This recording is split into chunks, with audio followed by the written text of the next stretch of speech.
On a previous tape, I made the prototype for our first crutch. I did some lightening on it, and I came up with what I hope are going to be the ultimate dimensions. However, I want to re-engineer this, and I decided after looking at how much grinding and carving I had to do that I'd rather keep this as a square one. I know this is just under 2 ounces, and re-engineer up, and I'll make it off camera because it's going to be redundant to what we did on the last tape, but I just like to show that we're starting with this information, and without having this part, if we made this part out of balsa wood, you really couldn't tell how much is it going to weigh when it's in carbon. Well, the deal is now we know what it weighs. We know what 2 ounces of carbon look like, and this will have a little bit thinner area in here, a different taper, and thinner. These are 1/8 inch. I'm going to make them 3/32, and maybe space them closer, maybe make them 1/16 and space them closer. Again, I know this crutch fits right into the carbon shell. So I have gotten some real good information off of that last tape. Now I can move forward. Use a parallel piece of this plate to lay out the mold. Again, most of it's redundant. I don't want to go over and over and over it and make it any more boring than it has to be. If I come up with something that's radically different, I'll want to put that on the tape.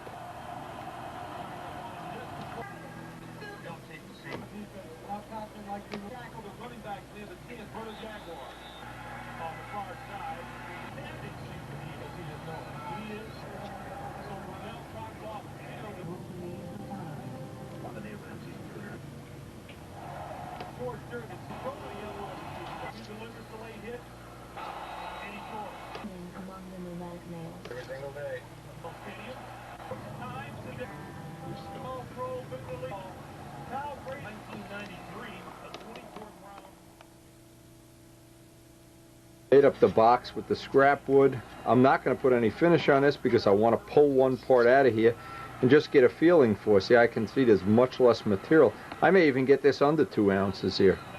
But then I want to see, as an example, once I pull this apart, I may want to run geodetic arms in here, depending. It gives me a lot of flexibility to just run one quick part without even putting a finish on it. I'll pour the molding rubber and then put this aside to dry over. Some of the changes I made is, you can see I made these edges too thin. That was a problem with the first mold. I've left more material there. Now, if these aren't stable enough, and I run another mold, I can put a piece of fiberglass or something in there to make it more rigid, but usually this will be good enough. I learned a very valuable lesson of not trying to use up the last little bit, and you run short on molding rubber. Now I'm really smart. I ordered a giant box of it. I don't want to take any chances that I'm going to run out within the next month or so, because we're going to be laying up a lot of little rubber molded parts. A nice fresh gallon. This is what I love. Never run out of material, Wendy. Most important thing. You might think that you don't, I've already fallen for that trick too. If you're going to use molding rubber, get a broomstick and stir this for 10 minutes. It really does make a difference. This is the part that's kind of boring, but I've noticed if I don't do this, if I don't do a real good job of stirring this up, it seems to take an awful long time to cure, and then you get little soft spots that don't cure. So they're not kidding. Stir it up well. Boy, I wish, I hope this is going to work out, because this will give me a great test part with very little effort and no mold finishing at all. Okay, we're just waiting for the bubbles to cure out. This took exactly one football game to make this new mold. Let it dry overnight. Now, in today's mail from Ken Clapson, and boy, I'll tell you, I am really getting excited about seeing the work progress on his Tsunami. Now the reason is, number one, he's made a real good copy of my plane, so I could here's a good example. I can take this picture. Hey, by the way, Ken, it's snowing here too. I could just put out his face and put my face in there. Nobody. Yeah, we'd have to change the numbers too. Anyway, beautiful rendition of Tsunami. Paul Winters making up a rendition of Tsunami. This is his eldest daughter, Marilyn. And he says he still has to do the buffing. Look, he's got the exhausts on already. Oh, I love this. Now, let me give you a clue, Ken. I don't know if this is going to be of any value to you. We're going to be making up some exhaust manifolds probably on the next tape or so. And one of the things you could do with these now, if you like this style where the Siamese, you just could put 3 more. It would be really prototypical. And I've thought of doing this, by the way. I've thought of using the old ones. Well, we're going to find out. Anyway, look at some of these nice photos. And he's going to have me making a custom pipe, I guess, eventually for this. It's got an outlet in the back, and we certainly can make a custom pipe. One of the things we can do with the stinger going out the back. And Ken, I love the lettering. Wow. I love this little logo. That's kind of cool. Is that a decal? If that's a decal, send me like 1,000 of them or something. Put them on my handles or something. Anyway, look at this mirror image lettering. I'll tell you, the man knows his stuff. Anyway, and I know how hard it is to do that wave. Nice fillets too. Nice fillets. See, I'm picking this apart, but it really does look. It looks very nice and neat, very prototypical. Real nice, Ken. Appreciate the photos. We'll pass them on to Stunt News.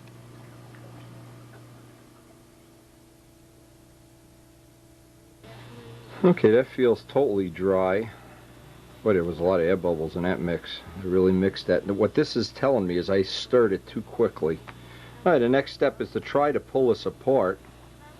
And obviously we're going to have to destroy the box to do this. I'm not even trying to save that. What I would like to do is get the part out without having to remake the mold if possible.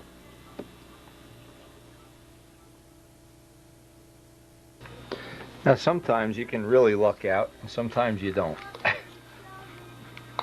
Now because I didn't put any finish on the box or on the PVA, one of the things is it's a little difficult to release, but if you do that method, a lot of times you can even reuse the wood. I slit the bottom first.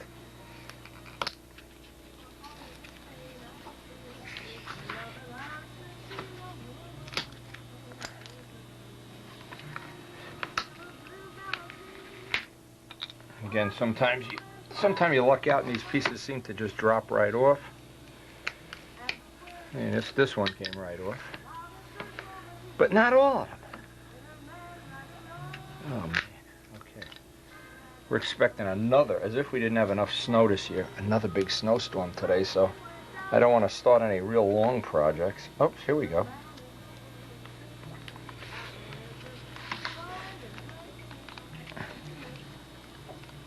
Now because there's no finish on that crutch, I know it's not going to be a perfectly smooth surface like this, but I don't even care. Because I can just really want to have one part out of here that I can get a test weight on. And then I can final finish it if I want. Not too bad. But it's that releasing this that sometimes can be intimidating if you're doing this for the first time. Getting these parts off. See, now in this type of a mold where you don't put any finish, you always have this little coating of wood fibers and things on there. Now I'll wash this with some soap and water, trim off all this little edging here. We'll be ready to lay this up. Now that means that we now have 2 choices of crutches.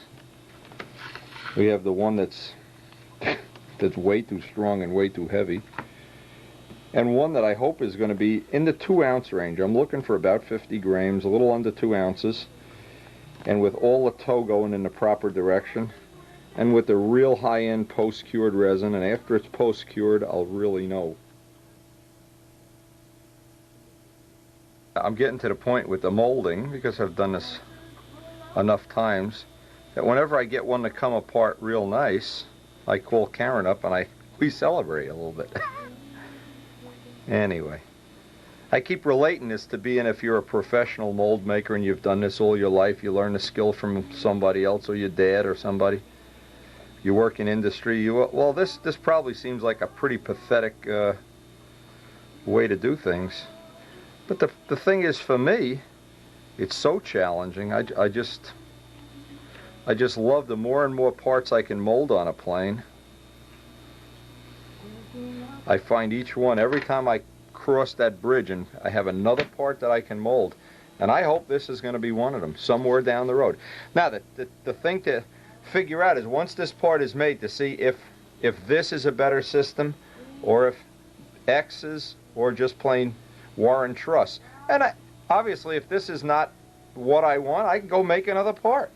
But I had another thought too. If this is under 2 ounces, using that material that I won't say invented, but made, I can lay that material and actually glue the first tank shim right on this. Now, I tried molding it in, and it defeated the purpose because it was the same height. And usually a jet needs at least 3/16 an 1/8 inch tank shim up off the mounts. So by making that material as a separate entity, it may be that I can see, these are all the things. And until you have a part and you know what it weighs, none of it is really meaningful. But we're going to go to the sink and wash this up. To relate this into something that gets it in perspective to me. Let's pretend you were the first person that ever made a balsa wood fuselage for a model plane. Well, you wouldn't know. You'd probably be real, if you had a good background in engineering, you'd probably really have a clue. But in this case, I don't know that anybody's ever done one like this that I could use as like a reference. So what I need is my own square one. This, by the way, is just going to get off all the little wood fibers, so that our first pull from this mold should be just a little bit nicer anyway. But if you never did the first one, you know, first somebody has to cross the bridge and say, oh gee, it did this, it did that, or whatever. But now, one of my thoughts, again, making the same crutch in a G, the reason I was not totally committed to doing it in the Geo way was I know I'm going to glue a tank shim on here. Like it or not, I know these motors never trim out on the mounts. And I'm hoping I'm going to be able to glue that tank shim down there. First thing, whenever we have a new mold, and one of the things I didn't realize years ago, even though this is a molding rubber that releases without a release agent, this is Smooth-On's version of a release agent. What happens is this really totally prolongs the life of the mold. And what I try to do in the case of, because there's a lot of little tight areas there, let's see if I can do it this way. Try to get in all the areas.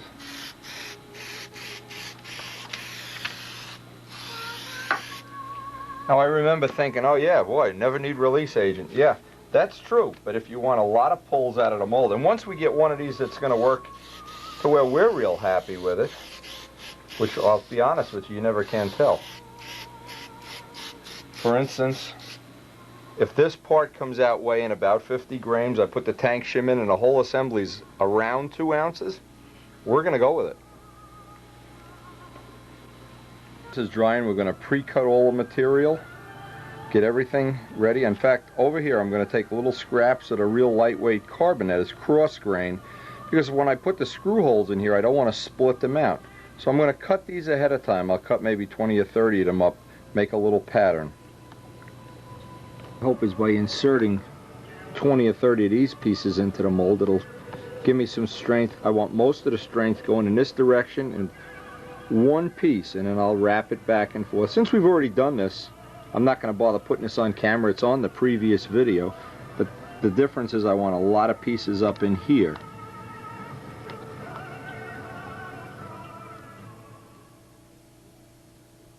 I've already laid up a similar piece. I have a rough idea of how many pieces of toe I'm going to need, both big and small. But again, it's always an estimate, and I'll always take into account how many I have left over at the end for the next piece. We actually lay the resin in. One of the main concerns is to get as many of the things connected. And you wouldn't want to lay it in all small chunk pieces. We want one piece to go right around the whole perimeter. I have those cross pieces up by the bolts. And again, this is the second one I've laid up. We've laid that first one up that needed so much grinding. But to me, that's the only way that I know of, short of, you know, if you obviously can go to college for 4 years, work for Boeing or something that where you would experience these kind of things. But there is really a challenge to me of learning this stuff on your own. It's like learning music without having anybody to teach you, learning opera, learning how to play the violin without having somebody to teach you. There's a certain challenge to this that I don't know why. I just really love it. Anyway, that should be dry. It's almost dry. Give that another second or so, and then we're ready. I can make sure that I get resin down in the bottom of this mold. I can kind of spread it like this to get the resin all the way down in there. It's one of the advantages of making a rubber mold. George Venturini has some really cool molds for his rockets where he inserts rods into the mold, then takes the rods out, and in effect he has a hard mold and a soft mold all in one piece. One of these days we're going to get over there. Just been doing so much other stuff.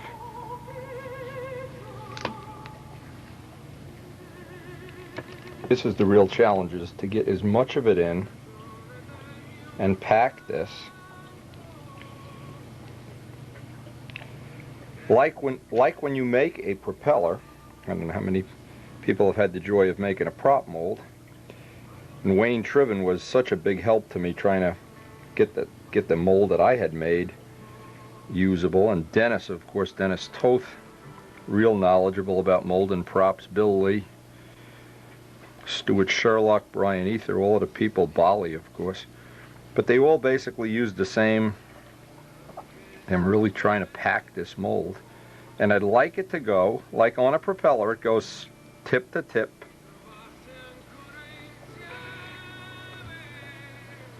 You know, the extra resin oozes out here, and because this is a post-cured resin, it's a real high-end resin. Always want to wear rubber gloves around this stuff, because most of this is redundant. I'm not going to take too much time up, but this is the whole theory that we're trying to work with here.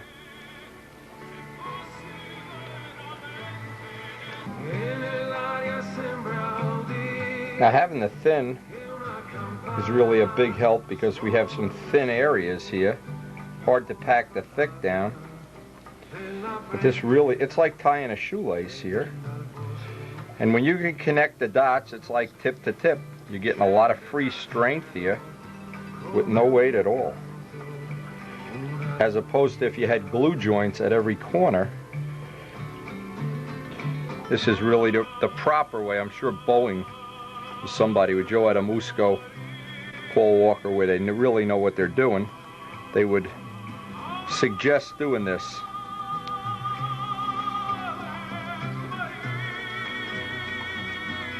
But each new mold is a new challenge. It's a new way of... And if this becomes a part that we truly can use, especially in wooden fuselages,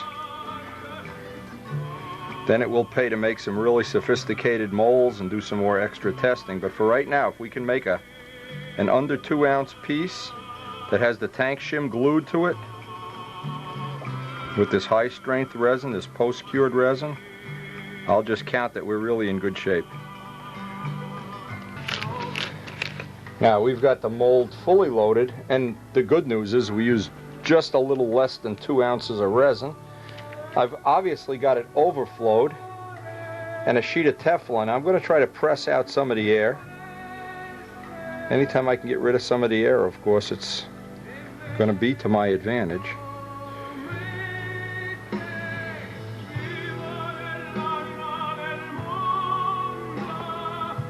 Then what we'll do is put this under a thick sheet of Teflon and put this under some compression. Again, it doesn't have to be a whole lot.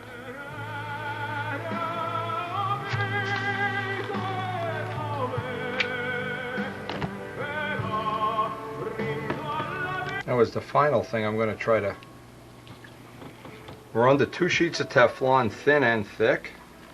Then I have a piece of balsa wood that'll go over this. This is just to roll out the extra air.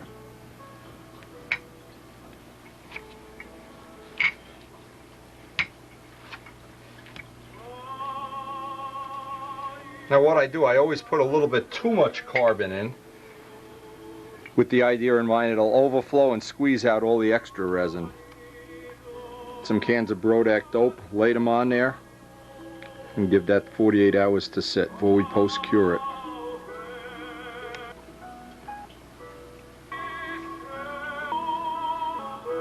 Okay, that'll sit there.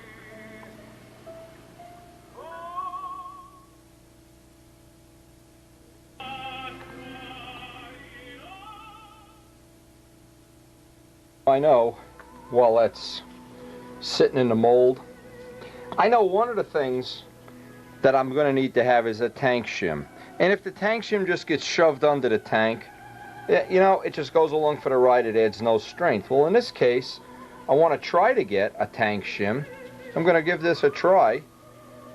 I know, for instance, that it'll never be less than 1/8, and in some cases 1/4. And I want to glue this right to the crutch. Now, why not mold it right in? Well, I thought of that, and it complicates things to a level that I'm not comfortable with now, making a special mold, and I just feel like we're getting that special glue in this week that's made especially for gluing this post-cured resin to itself, and it'll be a good test. But one of the things I've noticed is people make these big giant tank shims under and over in big boxes and everything, and what happens is ultimately, let me get that trowel. Ultimately, 3/4 of an ounce or so of material just goes along for the ride. So in designing up this crutch, and again, if I know, for instance, after making one of these that my engines are going to trim out with more than 1/4 inch of shim, let's say we know that ahead of time, and we really don't, because each one of these seems a little bit different, so we want to have some ability to shim the tank, but I just don't want to have a big giant empty box full of tank shims that are going 3/4 of an ounce going along for the ride. And I've also considered another thing of gluing the tank in the old-fashioned way, because we'll be able to reproduce these fuselages a little quicker, say, than average. Well, it would be nice if that was one of the possibilities. Now, I took my wood cross grain. This is going to ultimately become the tank shim.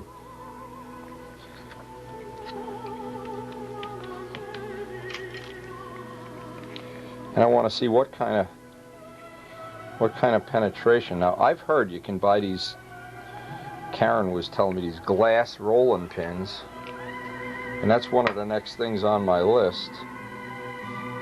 I want to see if I have a good glue impression. Well, not really, so let's get a little more on here. So I don't want this going along for the ride. I can squeegee it out from the top. Of course, we're on a sheet of Teflon here, so it doesn't really matter. But in making up this material, this is another thing. Even if I'm making a wood fuselage now, I know Gerald Champ is making these incredible Mustangs, these P-51s. Maybe you could use up some for some of the bulkheads, some of the specialty parts, the mounts, the bell crank mount. There's something that this material will really be useful for, I know. Now what I want to do is just get a good glue footprint here before I do anything.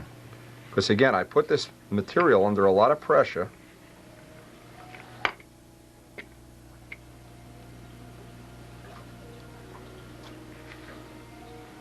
And now you can see, now we have a good glue footprint. That's what I want.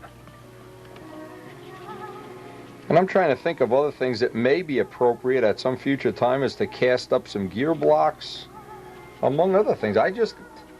You know, we've opened the door to a lot of possibilities here, and the door wasn't really open before.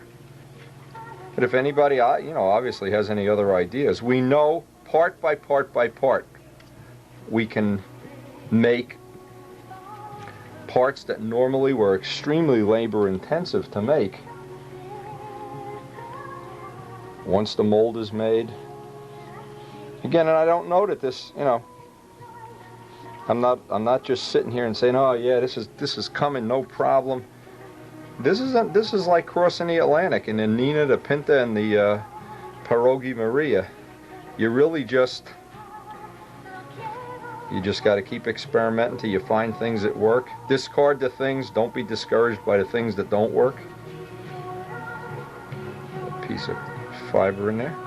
But I know, for instance, hey, if nothing else, I know one of the things I'd like to have in a future plane would be tank shims with a layer of carbon so they don't get all chewed up and oil soaked.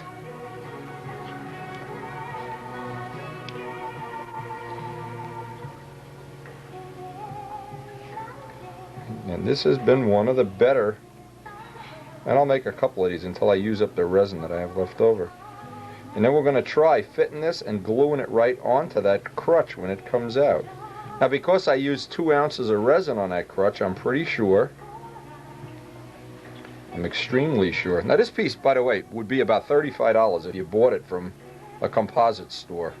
And making it yourself, or if you beg nice, I guess I could send out some free samples here, because we're going to be making a lot of this. I can see that this is one of the better inventions, the spin-offs that come out of this program.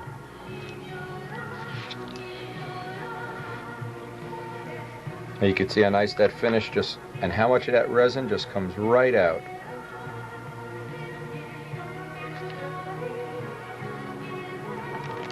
And as we apply the heat, another thing you notice is you get about another 50% of that resin out. And it's the resin that's the weight.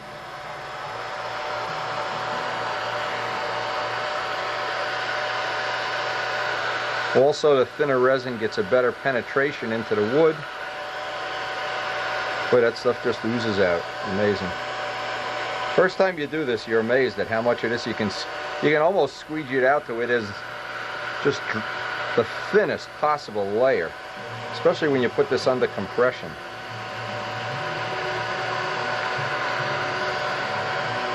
Another thing too, this should be, once this is in place, it should be totally fuel proof. You ever do have a leaking tank, you don't toss the engine away. You don't toss the engine, toss the airframe away.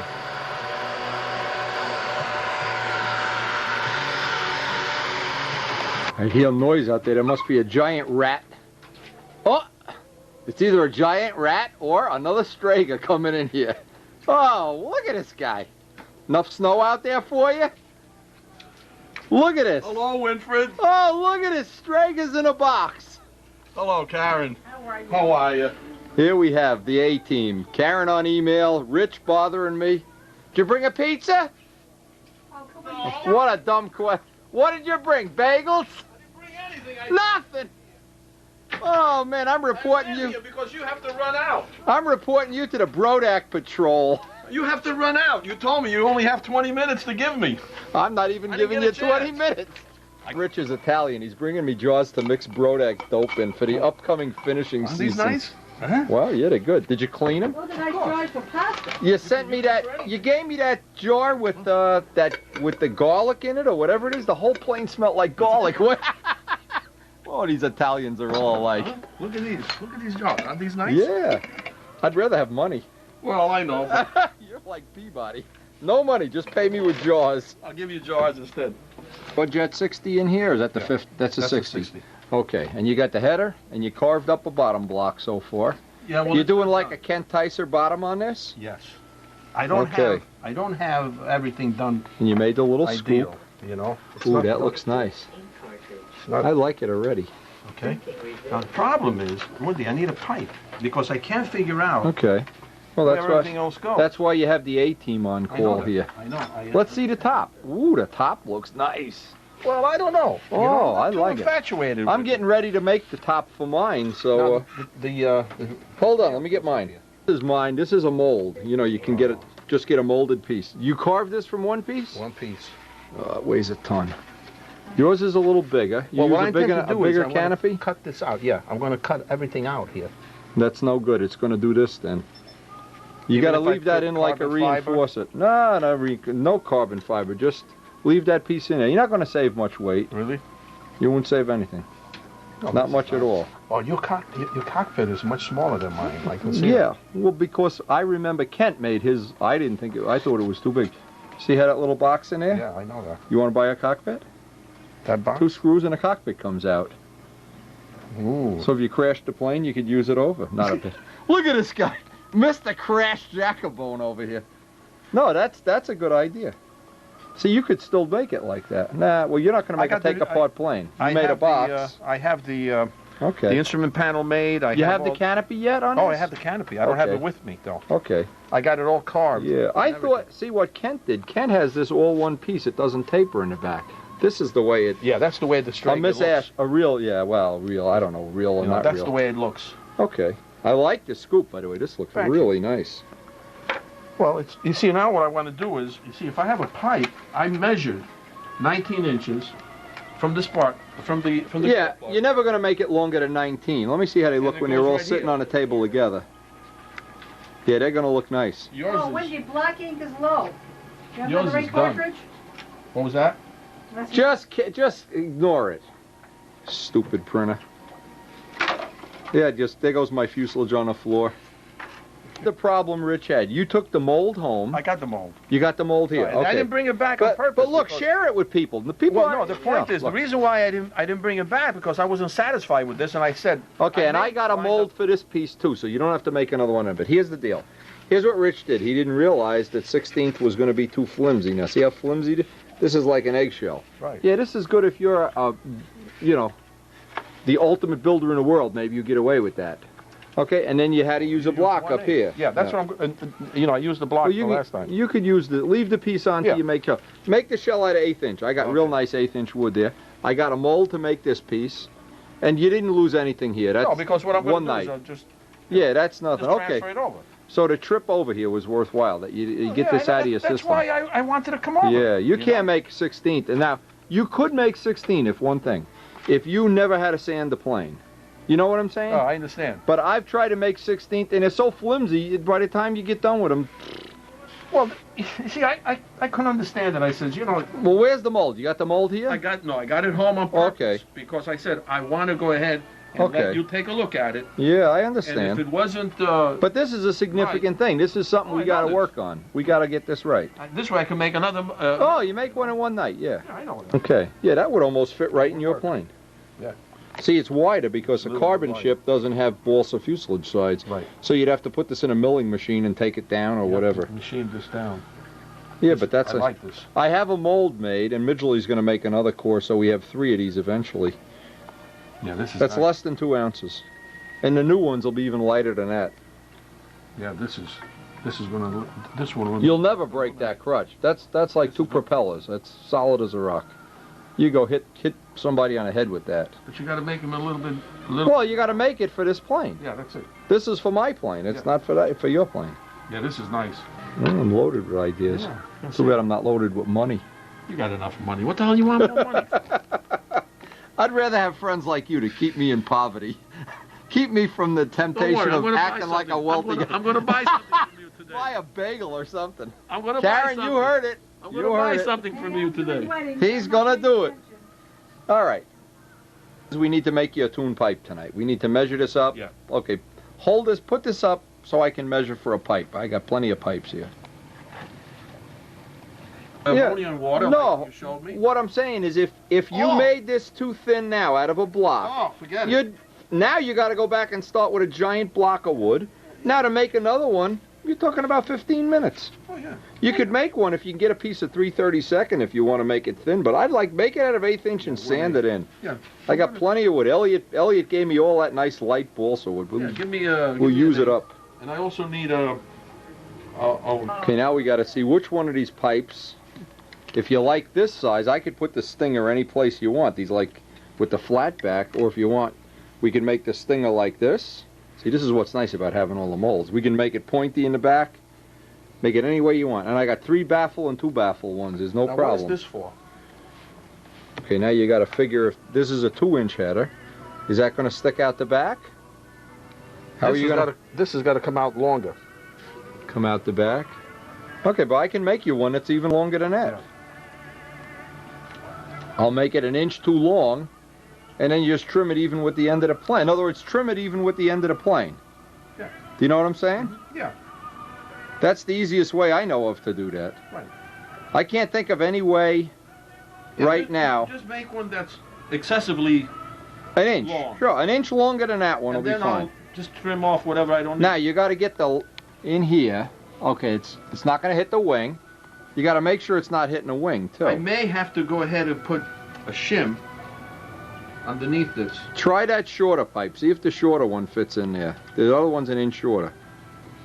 After some long deliberations with President Nixon, what we decided to do is similar to Wendy's cowl, make this piece, and that piece all removable as one piece. Now, another thing, when you get done carving it and putting this all together, it's got the screw holes in it, bring it over here and I'll fiberglass it for you. This way, at the club field, it won't take a beating where you'll, you know what I mean? That's the easiest way to do this. Then you got access to everything.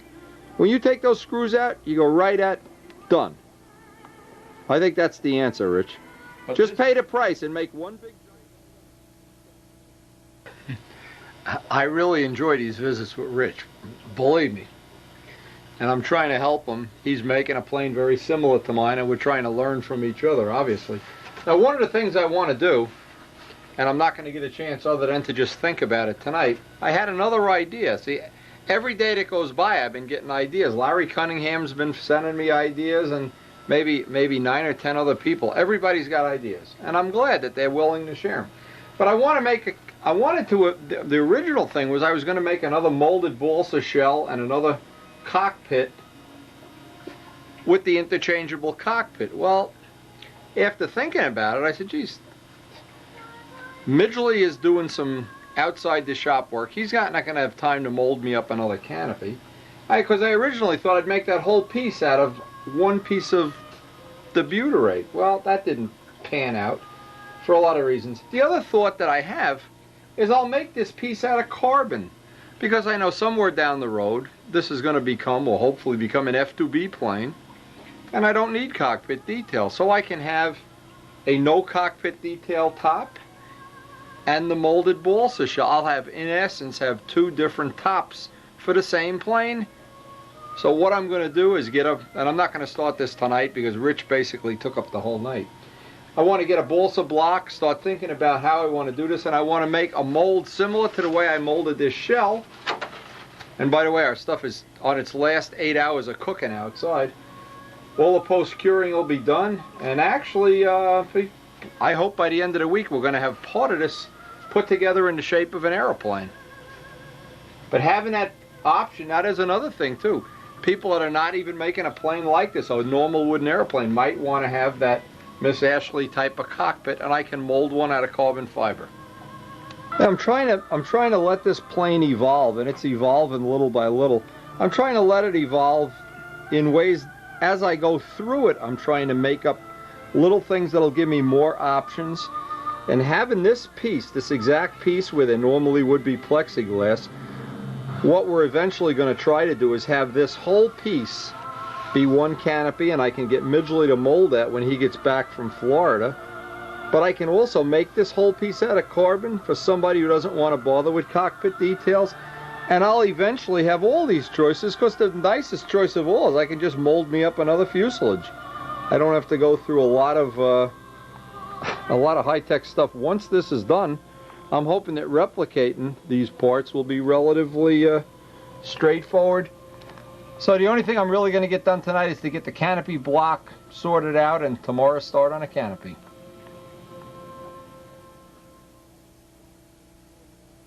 Now this morning, and this is very typical of what happens, especially to me, is I've remade the little manifold. We started this on the last tape, never got to finish it, because what's happening here is we're running 10, maybe 15 jobs at the same time. But you can see right down here there's a little air bubble.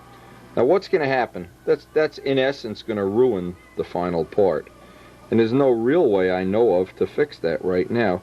So rather than belabor this, what I'm going to do, I'll make the mold over again a third time. But knowing that this one has a tendency to pick up an air bubble right at the, let's see, that's the first cylinder. Now the reason is it's thin there. And actually what happened is I actually broke it taking it apart.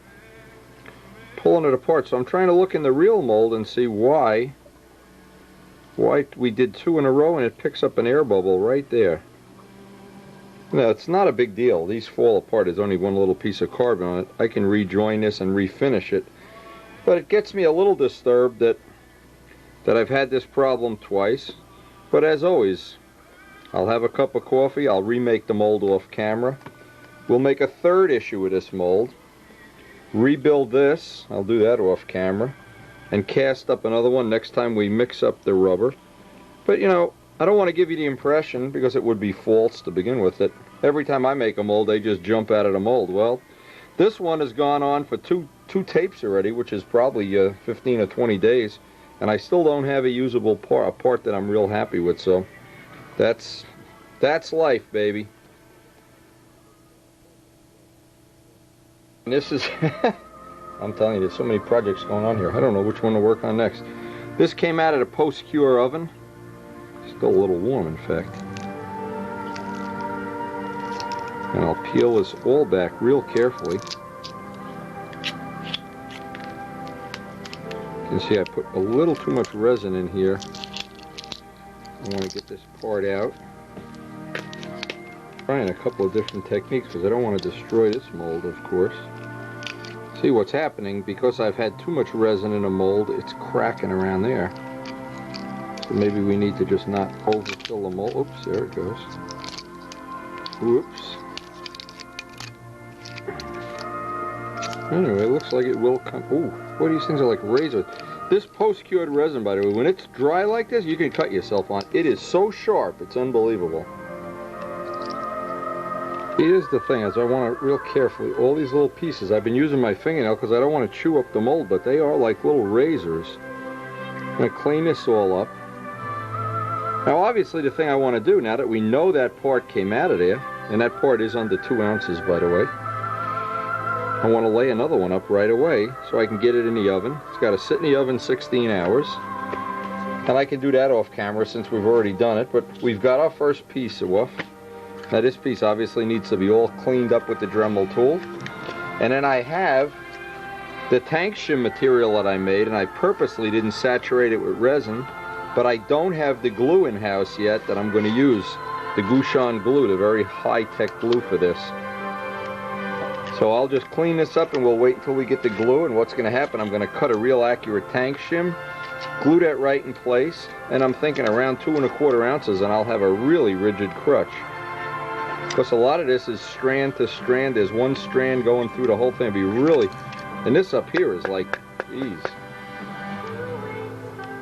This luck I've had is with this release agent, no matter what mold I'm using, what rubber mold, I like to not take a chance that I'm going to lose this mold.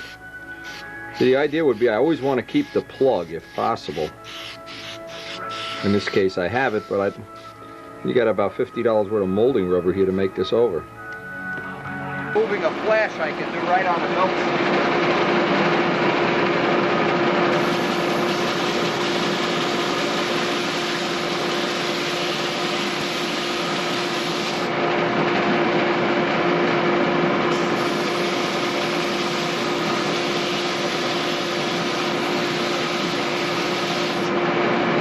Keep in mind, though, this resin is really like a razor blade.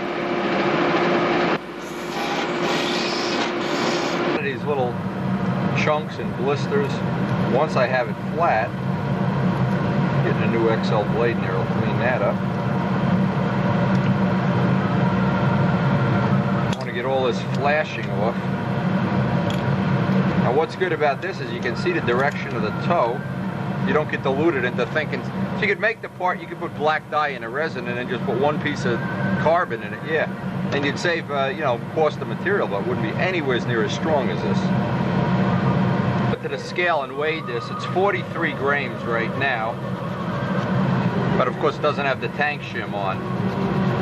And it's real important in engineering this up that the tank shim not go along for the ride. Not just be a hunk of plywood or balsa shoved under the tank. That's part of what this is supposed to, the ultimate test is supposed to accomplish anyway.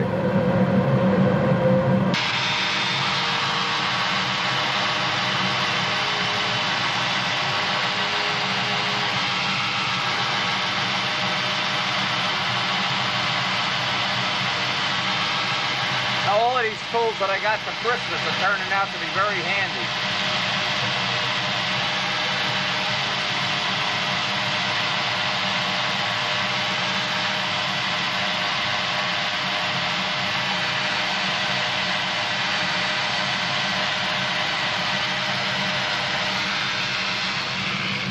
Now the only problem is I just called up CST and they don't expect to ship the glue for another week, so we're kind of at a, well, there's other projects obviously I can work on, but I wanted to finish this and get a weight. So what I'm going to do is make up the tank shim and weigh it without the glue just to see.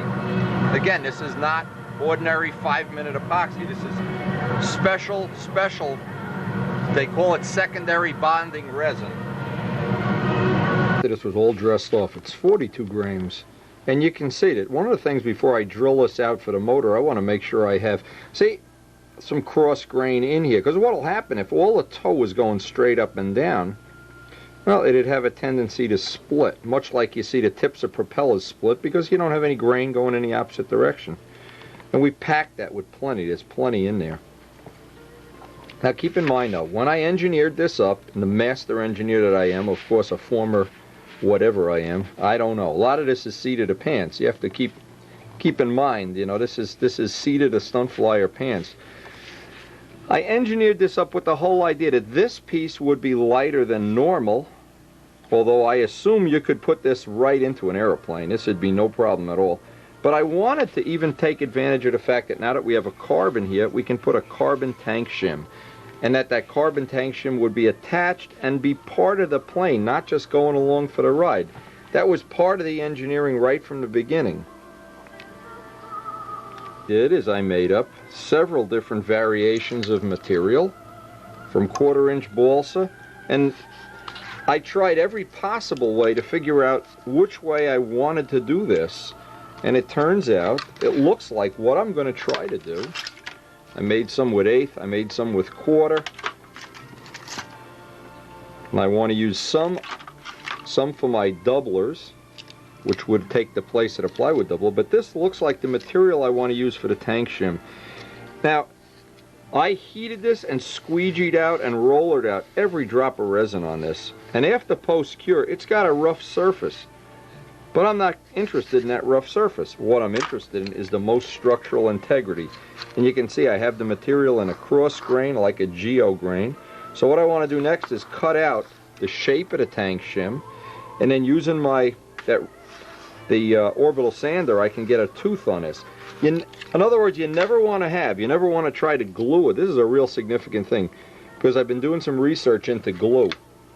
The glues that we use in the hobby industry are totally inappropriate for this. What we want to do is get a surface like this. And they suggest 80 grit paper.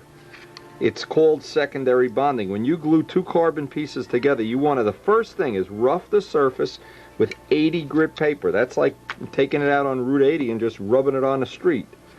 This type of a surface, yeah, looks pretty and everything, but not appropriate for a part that you're going to laminate. If I was going to use this part, I'd want to take it over. The orbital sander seems to put the nicest surface on. Thing I learned the hard way. On a material like this, you get about 1 or 2 pieces out of a blade, out of a saw blade, and it just basically melts the teeth right off the blade. The way I've come up with for marking carbon fiber for making a cut on a saw. Again, this is something I had to not really invent, but kind of invent. What I do is I lay the part out there, because you really can't write on it with a pencil or anything. So what I do is I mark this side pretty much like what we do on a hinge line. Whoops. Now I can take that part out. I know you're thinking, wow, this guy's really clever. Not by being smart, but by necessity. There's nothing like having to figure out a way to do something to save yourself a lot of work. Now, obviously, go to the saw, we can cut that right out. I think it's safe to say, even in material like this, I want to save all the scraps. You never know what little pieces I put 2 little marks there, by the way, what little inventions I can use for the scraps. So rather than put this right in the middle, I've got it off to the edge as much as possible, and that pretty much defines where my cuts are going to be. I cut the piece a little bit oversized. Do the final screwing on the belt sander after it's glued in place.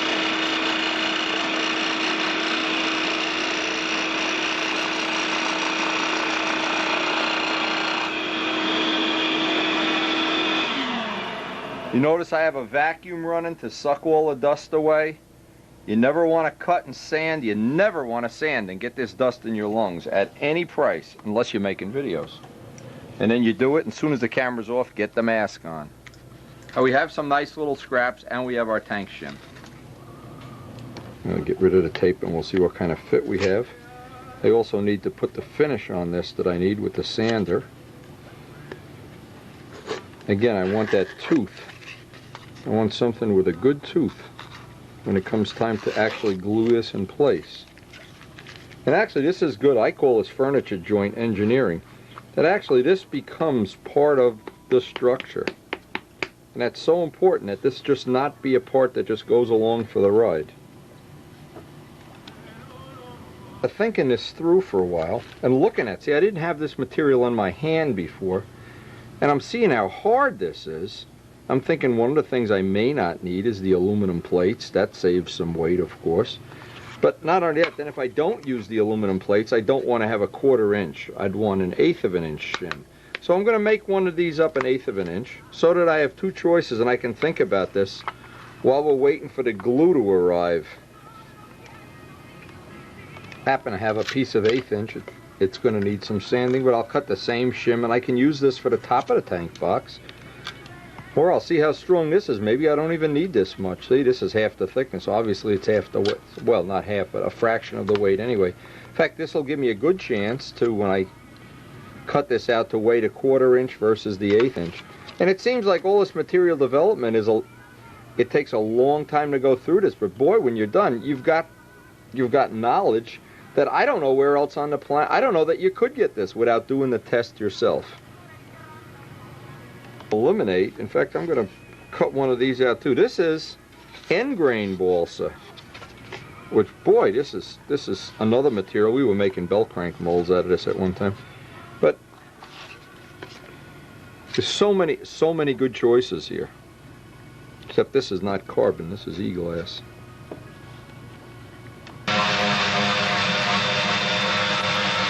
One thing I learned real quick, you can put a scuff finish on this with a power tool in a matter of seconds.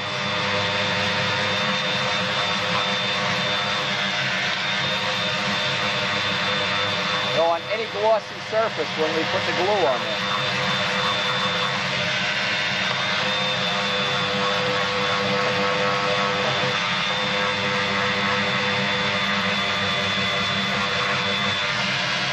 Now I've been tempted to just substitute the glue for some low-end glue just to make a test part, but you know what? This is just coming out so nice. I just don't want to take any chance that we're going to have anything around the motor mounts. Of all the places on a plane, the motor mounts, the bell cranks, and the horns, I don't want any skimp in there at all.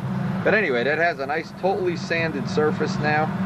Clean that with M600 and that'll be ready for glue.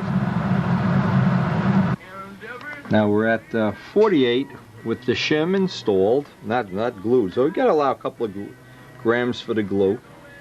Next step, I want to drill this out for the motor, get that part of it done. But so far, knowing that we can do this piece with the tooling we've already got, boy, that makes a big difference.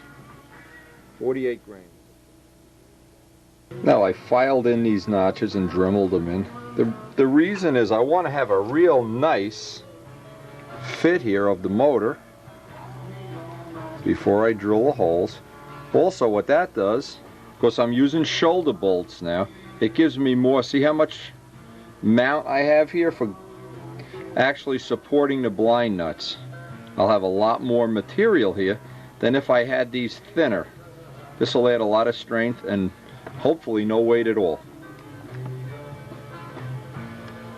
And by the way, this is a good idea to do this kind of little deal, even if you use a standard wood crutch. This is good technology.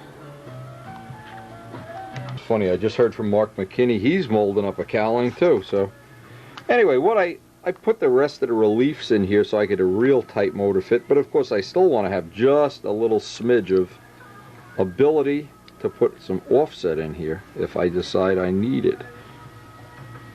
And I'll put the holes in. Now I put the tape on here so I could obviously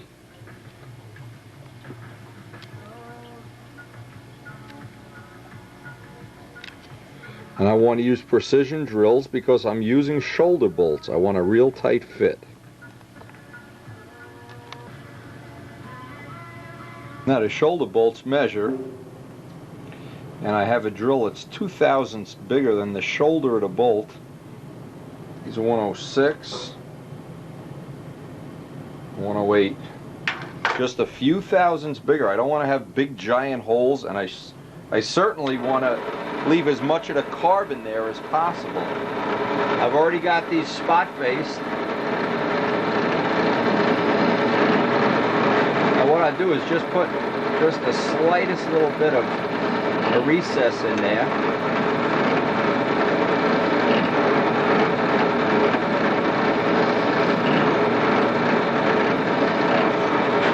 Now I want to, before I drill this all the way through, just double check myself. Measure twice, drill once. Because this is such a tight fit. I don't want to grind anything else away. Okay, that looks like it's going to be right on my famous last words.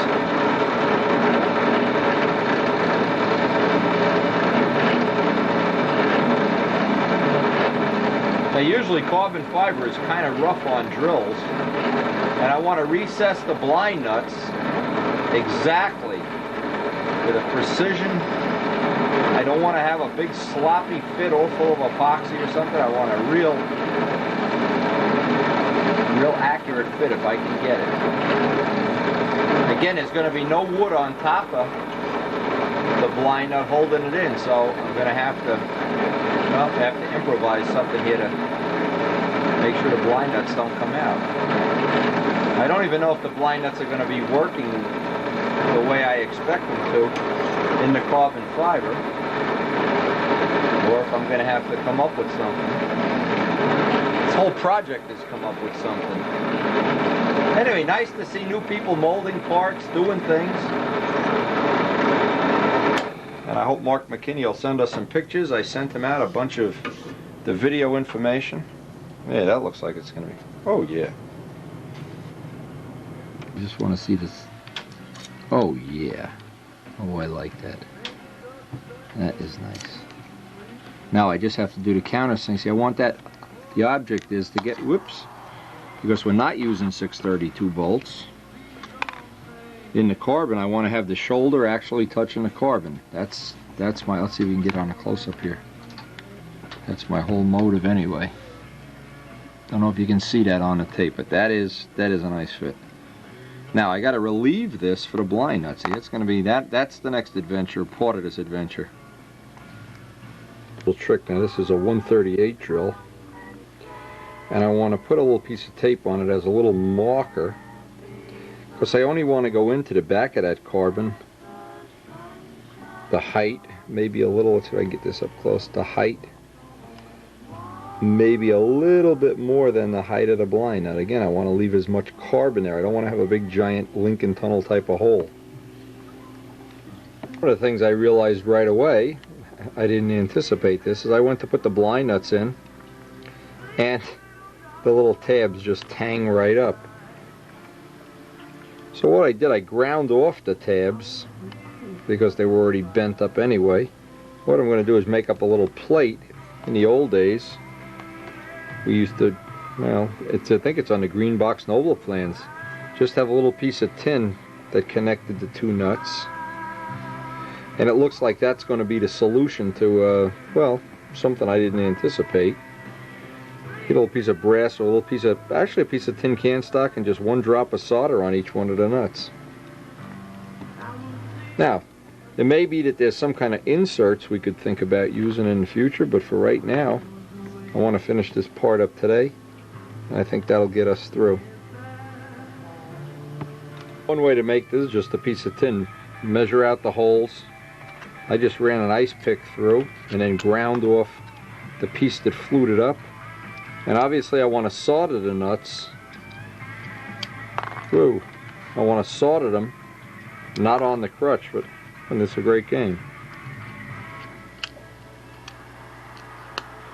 Solder those in place and then make sure, of course, that they drop right in.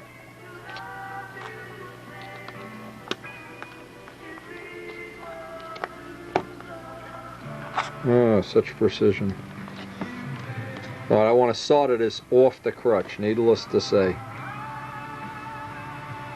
Safety tip, never put this in a drill press and try to drill it and hold it with your hand. You'll wind up losing a finger.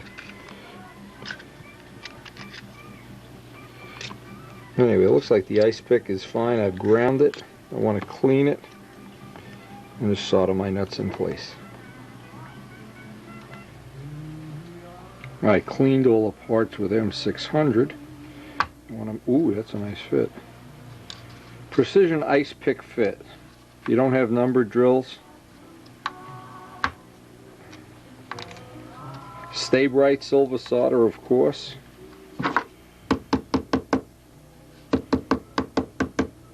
Now you never want to solder on a carbon fiber part.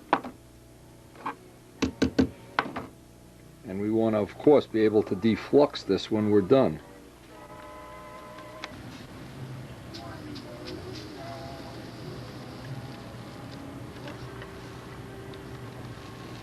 And needless to say, I'm trying to get this solder to flow under the blind nuts.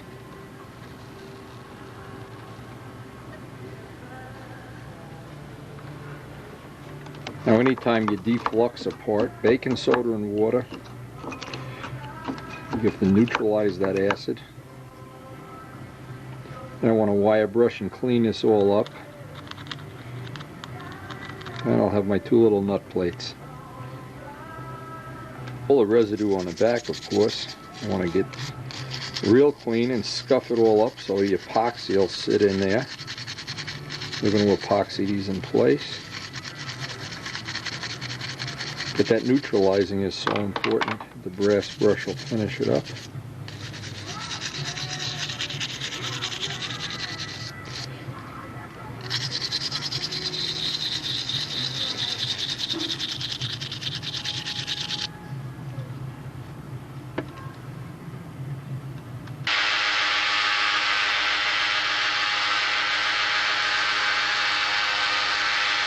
I want to get this scuffed up as much as possible so the epoxy gets a good grip.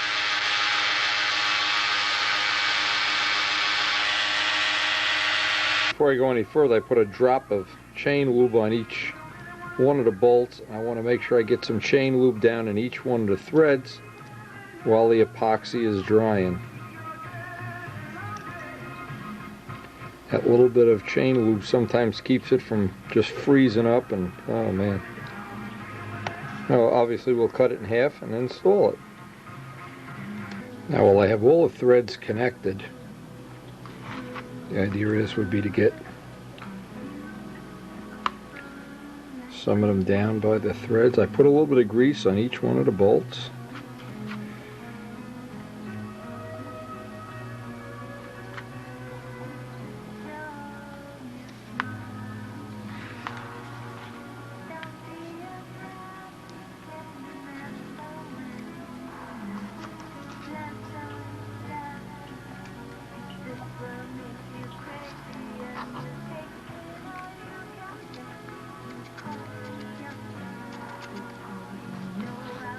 Now make sure before you do this you put a little bit of that chain lube on the bolts, or else you lock the whole thing up, of course.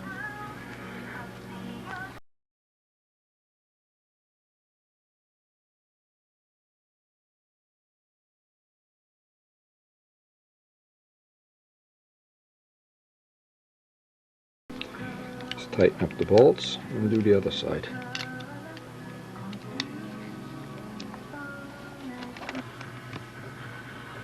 Now obviously the next step, we'll let that epoxy cure up. That looks like it's going to work out very well.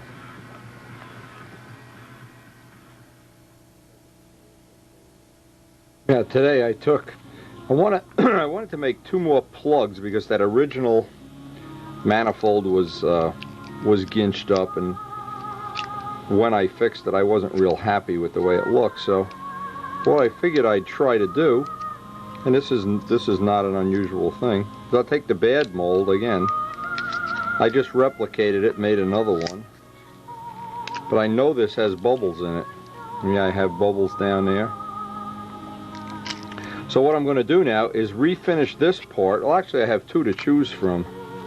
This is the one, remember, I had bubbles in it. But I know this one is bad, and I can pick away at this. Now the advantage of this is a little bit solider material. I can get in there, see there's a bubble right there. With the Dremel tool I can fill this all in. What I want to do is make up a couple of new, at least 1 or 2 new plugs. This one is probably in a little better shape. But anyway, I can make a better plug from this because this is solid material now instead of being that real soft. The other one had too many coats of primer. It was getting where you could just stick your fingernail in it. After looking over the mold and the way it's releasing, what I think I'm going to have to do is fill in the exhausts a little bit more because I'm getting such thin areas down here that the mold doesn't really release the way I want it to. That's one of the things. So what I'm going to do is basically, and this happens all the time, go back to the original plug, do a little more fine sanding on it, fill up these little cavities, and when I'm all done I'll just Dremel them out in the final parts. Even though that's not not really the first choice, but right now it's the only choice. Save all the old original pieces just in case I have to go back. Always save the original in case you have to go back. Now, I could have probably salvaged that one mold, and you know, I just don't want to get into that. I want to have these as nice as possible when they release, and right now it's just time to punt. Now, after looking at so many choices here, and the reason I want to put this on the tape is because there are so many choices. I have Seafire manifold, Spitfire manifold, and I'm trying to, what I wasn't happy with, I even have this little guy here. Maybe I'll make a mold of this little guy. He's kind of nice too for a smaller size plane. Somebody gave me this and I don't remember who. What I decided to do is just remake the whole mold. A lot of times when you punt the football, just going back to square one is the easiest. And what it is I wanted to, every time I looked at the picture of the manifold, the thing that looked wrong is the manifold was too short relative to the size of the nose. And what it is, by doing this, I've cut off pieces of these original plugs and made a much longer, thinner manifold that I think is just going to be more in keeping with the plane. And I'll make this off camera, we've already done this, but to make a proper plug, make the rubber piece, I just think this is, given that this is what happens with all of these molds, with these little tiny areas, you just, oh boy, it just makes you crazy when you go to, you get little bubbles like this in them and everything, and you can see how many I've thrown away, hundreds.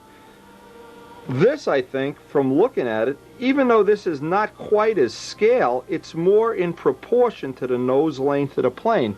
In other words, the manifold on a real Miss Ashley goes almost from the back of the spinner to the leading edge of the wing, and I think this will kind of make it look that way if I can make this look realistic. Now if I can't, obviously I can just go back to this, or I can go back to a real short one, but for now, because I have a little bit of time in this session, I think it's just a perfect chance to experiment, and we're not behind the 8-ball on this either. I'll do this part of it off camera. Hey, I want to take a little break today. I got a little package from Warren Walker with some goodies in it, some old magazines he picked up that have some real old cool stuff, and I need a break from making these crazy manifolds and molded parts and everything, so this will give me a little break just looking at some of these old pictures. We talk about something. Rich Loomis's twin engine stunner. Wow. Kind of like the old... Take a close look at this. There's an engine in the back and an engine in the front. Kind of cool. And in another one of the magazines he sent, I'm looking. Now, does this rub it in? I mean, this is the story of my life. Look at the little exhaust manifolds. And here I am making a mess out of everything and breaking my molds, and probably old Class C Valini carved them out of balsa, and I don't know. Talk about somebody that went on to rule the world. Ambroid Bill Werwidge, look at this. And look at this ad. Ambroid at the Nats. Look at this. Lou McFarland Shark. Now, everybody remembers I was at the 61 Nats, I'm sure. And I was in the Ambroid ad. Shows you how good my memory is. It wasn't the Ambroid ad, it was the SIG ad. I doesn't know what the hell he's doing. Great magazine. Now there's a picture I'll never forget. Jerry Cipra. And thanks to Buzz Perica, we even have video of him flying at this National. Can you imagine this stuff? No, this is 62. Just unbelievable. We have that short amount of footage. Such a treasure now that you can't go back and get any of this stuff. Now look at Gieske here. He must be like 10 years old or something. Look at this. It's just great to think we all lived through this time, and we're all basically the same age, and we all have these memories. Wow. And in the end, believe me, it's all you ever have. Nice break, back to work. Believe me, I'm getting to the point where I'm all manifolded out. I'm sure you are too. But one of the last things I did, I tried to shorten the stack length, and by doing that, it just makes it more in scale and keeping with the plane. And I think I'm going to have to go with something like this with relatively short stacks, and when they're all done I'll Dremel out the inside since it'll almost be a straight line in. But anytime I tried to use the bigger ones, and you can see how much bigger they are, they just looked way out of scale. I made these look too, so what I did, but by the way, this is a good way to do this. This looked too small, and the big ones look too big. So I wound up coming out somewhere right in between. Now another good trick, no matter what, we have our little sanding polywogs for getting, and of course we're going to have to sand this all down, all these little angles and edges. This will take a couple hours, in fact. We'll get this all detailed out. And again, I'll make the mold off camera. It's the same old box rubber mold. We're just using a different plug. But boy, these are so handy. If you don't have a set of these, you're really missing one of the life's great thrills. Yeah, I think this is going to be in proportion. It just looks like I'm a lot closer. These, in fact, looked a little bit too big. I went upstairs to the Spitfire bedroom and held them. Well, having a lot of these things to ski, you'd hate to make the whole thing and then find out the whole thing was wrong. These look like they're going to do it. And look at one more manifold today. At last, another mold ready to pour. This one looks like it's going to be just about the right proportion. Hey, we stuck with this through thick and thin. Believe me, this was a lot of days of fooling around. Now, I'm going to try something just a little bit different here, and this may be the cure. See how many air bubbles we have in here? Once I pour this mold, I'm going to vacuum bag it and try to pull out. This is one of the suggestions George made, George Venturini. Is try putting it in a vacuum pump. Well, we're going to try that. I'm going to pour this real slow and put it in a vacuum bag and see if that helps get rid of some of these little baby air bubbles. Even before I poured this, I pour it very slowly. I still have air bubbles. And I only care if they're right actually touching the mold, so and I'm just taking a brush and trying to pop them. But that vacuum bag thing, I'm going to try that. Now, George has done vacuum bagging on his, he makes these type of molds, in fact uses the same rubber to make rocket molds. But that's one of the problems we've had, and we want to really find a permanent solution for it, is getting rid of the little air bubbles on these rubber molds. And I think the vacuum bag will do it. Alright, she's ready to go in a vacuum bag. I'm just getting rid of as many of these as I can, even though these aren't on the mold. This is one of the things that, well, years ago used to be a epidemic. This molding rubber certainly has made it better, but certainly not foolproof. Every once in a while you just get a bubble somewhere where you really don't want it. Now, if you didn't have a vacuum bag, you could of course make like a little Tupperware pot with a vacuum cleaner attachment, at least pull some vacuum on it. Any amount of vacuum will tend to get rid of the air bubbles, even a little bit. Now what's funny, as the pressure, of course the negative pressure builds up, what happens is you see all these little bubbles exploding in here. Because of course the bubbles are now under less pressure. I don't know if you can see them. So you would think if nothing else, they'll tend to get bigger and rise to the surface quicker. Again, I'll leave it in here. And we'll see, tomorrow or the next day, whenever we get to work on this mold again. We don't care about the top, of course. What we care about, in essence, is if these are going to be a little bit of an improvement over the way we've been doing the molds. a real shame that all of these projects, I can't start them on one tape and finish them on the tape. Well, you know what? We just wind up working on too many projects at once. But what I want to do, this is the drapable, I call it drapable. It's crow's foot cloth. Ed Gallagher was the one that originally gave me this, and I want to cut out some pieces ahead of time. Just rough them out. And one thing about this cloth, it really drapes nicely.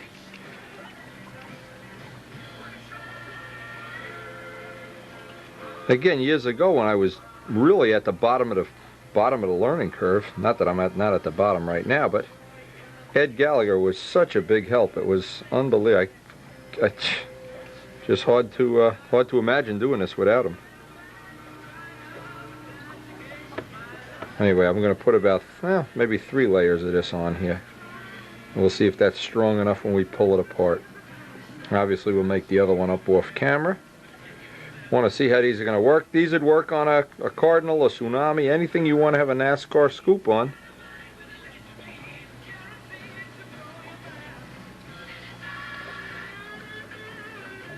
Now today I'm going to clear all the molds. Everything has been sitting in the mold overnight. And I just thought I'd pass on a couple of tips. This was one of them. I made a little clamping jig for getting a perfectly flat spot on. And what it is the resin, this is the post-cured resin, is a little bit thicker in viscosity. And so what happened, it tended to make, even though these parts are a lot lighter than the original ones, they're a lot stronger too once they're post-cured. It's just, this is just a little more work in the mold part of it. And when I pull one of these off,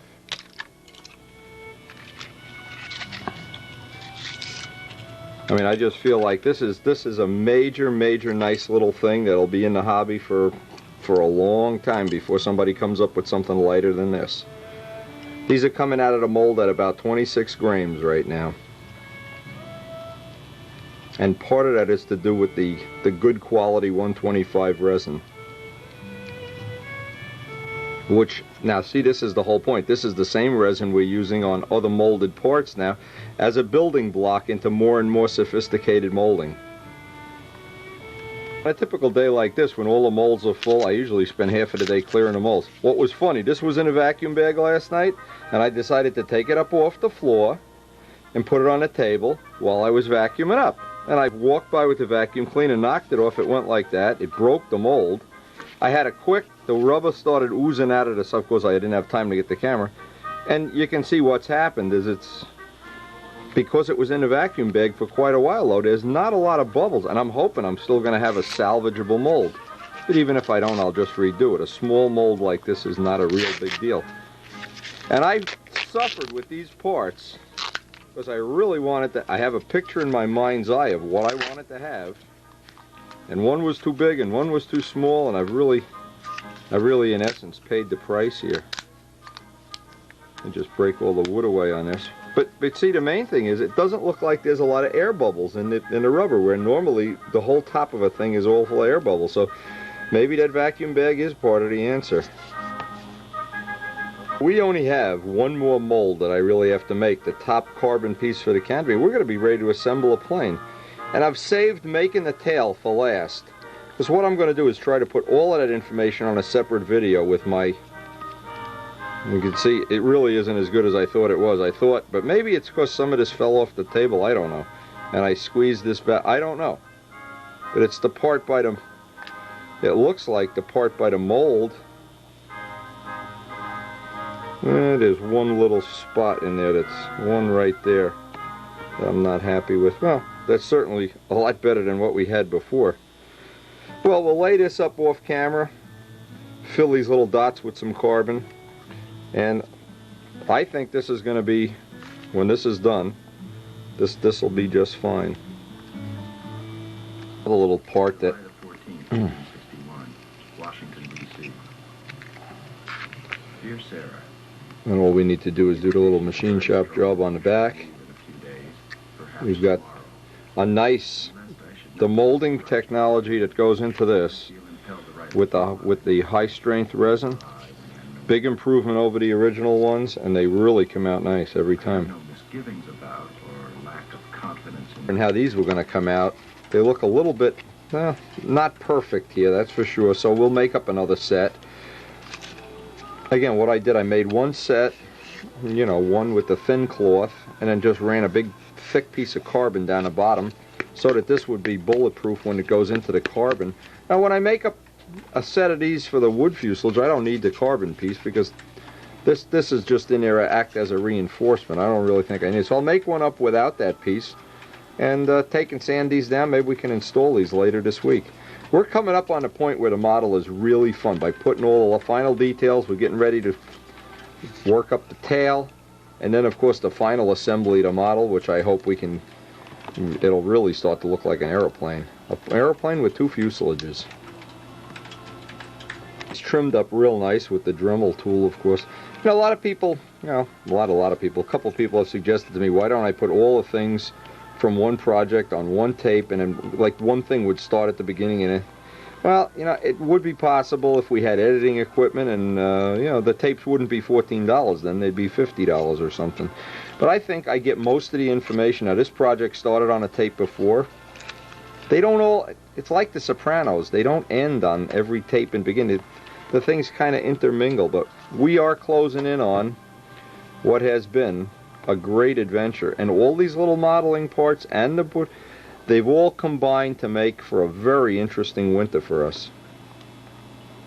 Now you can see the advantage of having a mold. You can make up another copy in a matter of no time at all. The nice thing here is everyone will be exactly the same. And other people that want to use similar things, well, I didn't want to have two different scoops in the planes and two different this way it really gives me the thing of having, and can you imagine now, even though this isn't a perfect finish here, this finish could be a little bit better. We could sand this out later, but think of the thing to go back and carve this. I don't know if you've ever carved something like this, and then you try to finish this and try to get that edge in there and try to get this polished where you can't get down with the sandpaper. Oh, now once the mold is made, again, you can do it over and over and over and over and over again. And if we build another Miss Ashley or a Miss Ashley type plane, this is just going to be a piece of cake. And it's very light too. Now I had this little idea. I had an idea that I'd answer the phone. Anyway, I was going to make up a little modification of this. Let me get the phone. But what I was going to try to do is come up with a little bit better way of molding these. What happened is all of the pieces where it spreads out, it was just not as good as I'd like it to be. And certainly they're usable parts, but I want to come up with a little bit, I don't know, a little bit better system. So what I'm going to do is glue this to a base plate and try to just drape the material so that I don't have this turn in here. That material, the extra material, will just drape right down. And I think that'll be a little bit of an improvement when I get it finally finished. Now what I want to try with this, of course, is to drape the material and just let it flow down rather than having it make that extra 90-degree turn that puckers it back up. Now we'll see if this is going to be an improvement. I'll do the first layup off camera. This is not going to be anything special, and we'll see tomorrow or the day after what these parts look like. That's what's nice about having this part molded, and of course we can go mold another piece if we need it. See, I always think of, yeah, it's nice to be able to make one part. But what happens if somewhere down the road we want to make more and more and more and more? Having that ability to do it is the whole idea of molding. Of course, the last thing of the day is to just harvest our wheel pants here.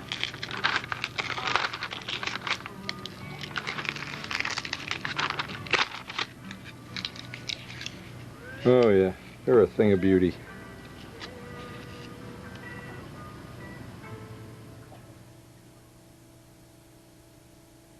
Now these parts that have the little recess in them, these have just proven to be so nice when that gear locks in there. Wonder why I didn't invent that years ago.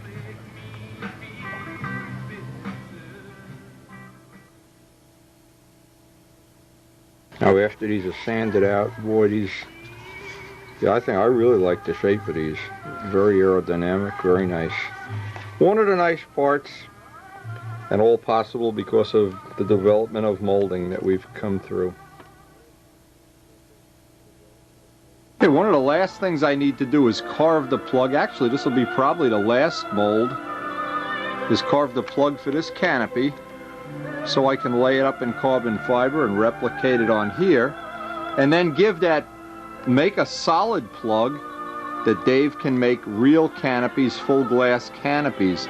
And what that's going to do is give me the option in the future of making one with a all glass canopy, or for anybody building a plane when the plans are available.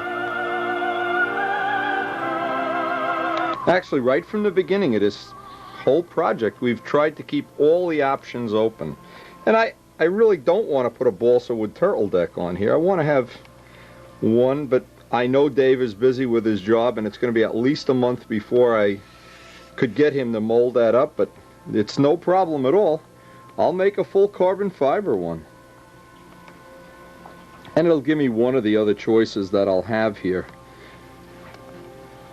Now, of course, the first thing I'll do is go get me and it doesn't have to be a light block, it can be one of the throwaway blocks.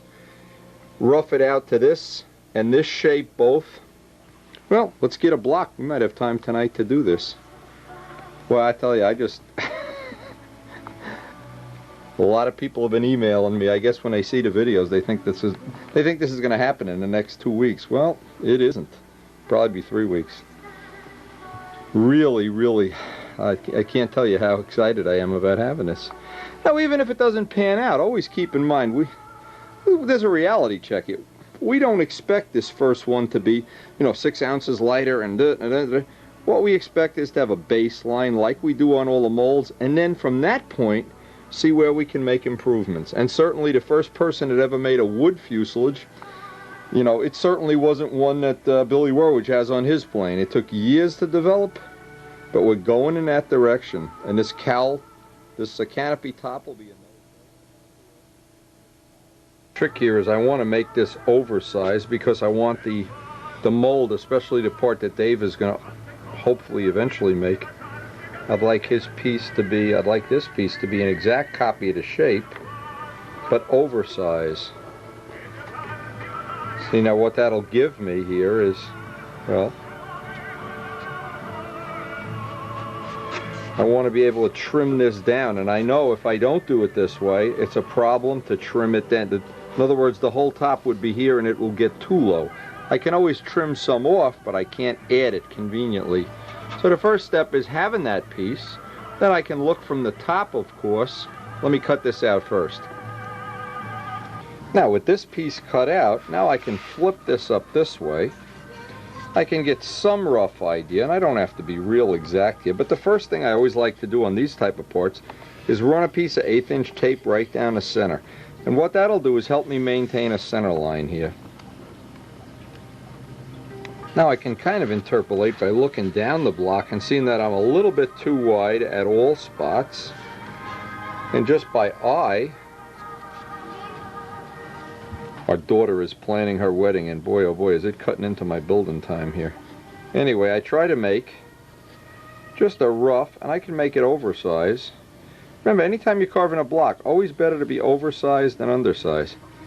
Kind of look down the top and see if, yeah, that's something like it. Now let's see what this curve looks like. And I can kind of put this in. Again, I'm just following the curve.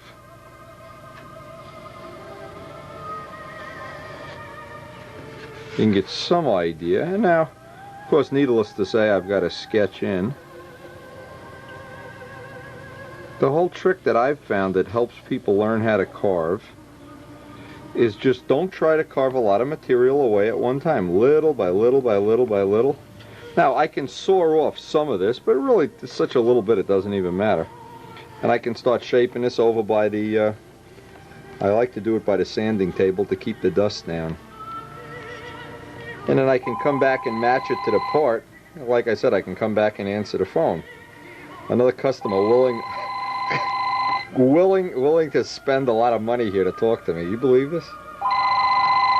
Basically, because I'm lazy, I went and whacked off with the Dremel saw just to get this to this shape. Now I can lay this right on top, see that I'm still oversized, And I have a real tricky way of, when I get down to the final cuts, one of the choices I have is I can take this part, and this is a good way when you're replicating things, and I can just cut a hole in a piece of cardboard or newspaper. And with that hole in the cardboard or newspaper, I can lay it over here and see if it's too thick, too thin, too fat, narrow, whatever. Again, what the object of all of this is to try to get the parts as similar as possible so that I can make my carbon part and have a plug for Dave to mold up plastic canopies. And I am not that lazy. It's been a long day and that phone's been ringing off the hook. It's roughed out. You can get a little bit of a final sanding on this just to get the shape close to what I'd like.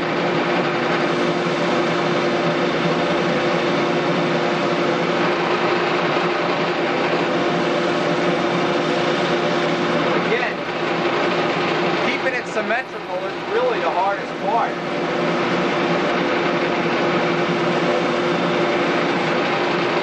And how many people have come over and seen that little tip with the 1/8" tape and go, ah, why didn't I think of that? Well, it's easy. It's a good tip. To the part where I'm really going to start cutting and carving, I just take a nice light ink line, because I'm going to have to remove the tape. That's the whole problem. I can't carve through the tape. So this just allows me the luxury of knowing where that center line is. And it's really the hardest part, is to constantly look down. And now, another way, and I'm just thinking of ways that I've used in the past, is I'd lay this out on a piece of paper and make a tracing of one side, and then cut that piece out, flip it over and fit it to this side to see if I'm the same on both sides. In other words, these are all ways you can check that you don't have a, you know, or that one side is wider than the other side or whatever. But anyway, this will go relatively quickly just by take the corners off first.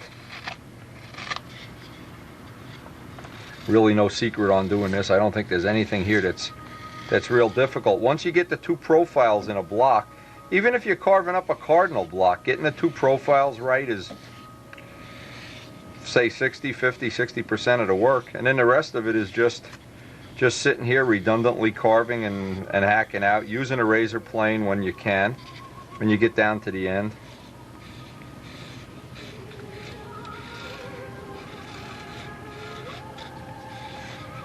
Now, I showed Dave one time when we were doing a cardinal top block, getting that pointy top block there. That's a defining feature. And if you're new, it can be a little intimidating, but once you do one and once you have the trick with the 1/8" tape down pat, you pretty much can carve almost any shape you want. The thing that makes it easy is when people are carving and they're keeping the knife completely 90 degrees to the wood grain, it tends to do that. If you hold it at a 45 or so angle, just roughly, as opposed to this angle, now I just took a big chunk there, but it doesn't matter, that angle allows it to shave a lot nicer, especially when you're trying to do a curve. It seems like you can get, I can get anyway, a little bit nicer of a curve just by holding the knife that way. Now, the thought has occurred to me that next year at this time, because we don't build planes basically a big part of the summer when the flying season is here, but basically one of the choices I'll have, if I like this design, is to just, with all the molds intact, just replicate it. And maybe even build, you know, something else. Something new. I have a lot of other ideas of things I want to be doing, but be able to make a plane in a very short amount of time. Once those molds are perfected, oh, yeah. And never have to carve, never have to go through this again. Now, even if you're carving a wheel pant or anything, any shape like this, the little master ass screw plane, trick is don't hold it at 90 degrees, always hold it at 45. Now see, I'm working my way up to that line. I'm not up, I haven't made that line disappear yet. I won't do that with a knife, I'll do that with the sandpaper. And you can just take out nice even slices. Again, we're being real careful to keep this part oversized some amount. Always have the plane on a little bit of an angle, and we'll get a sanding block and do the the last little finishing, even especially up here where it's end grain, but any place I see here that now see I see a fat spot on the line, well, I can just slice that off. And I can walk over to the wooden fuselage and see if I'm within the range that I want to be, or if you were working off plans, say you were carving the top of an Aries or something, you always have a set of plans, or you have a mind's eye view of what you want to do.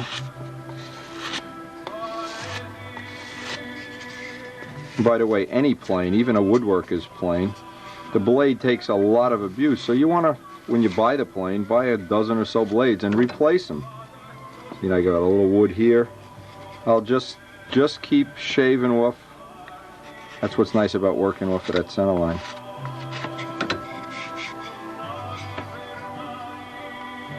Now the next part, the sanding with a block.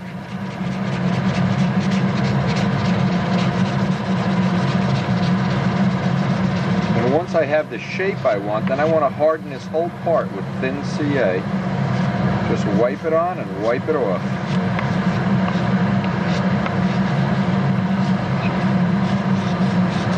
Now you always want to do a lot of the sanding this way, but then when you're all done, this puts the actual real nice curve in.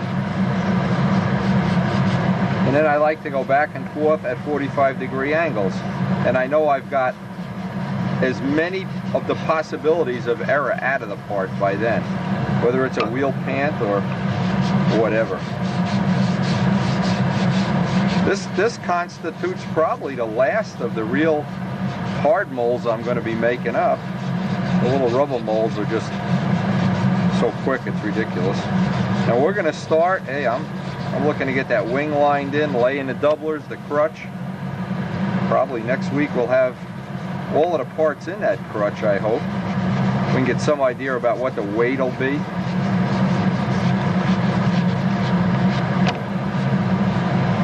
But before I make that mold, I want to have this, a thin coat of CA, harden it right up.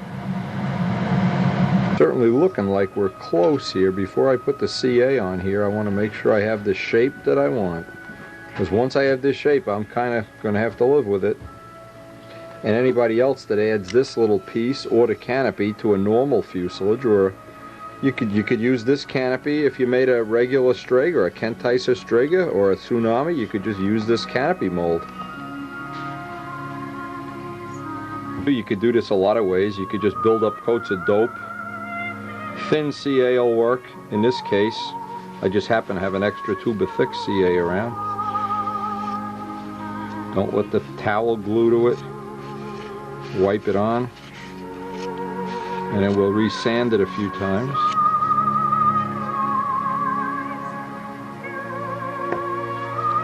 But it really is, when you come down to it, there really is no canopy even available commercially that really is like a pylon racer, one of these P51 pylon racers. So now we'll be able to fill that gap. Really never use any kicker when you're hardening up wood like this or trying to put a little quick finish on it. Just put 3 or 4 coats on it, it'll let it kick normally.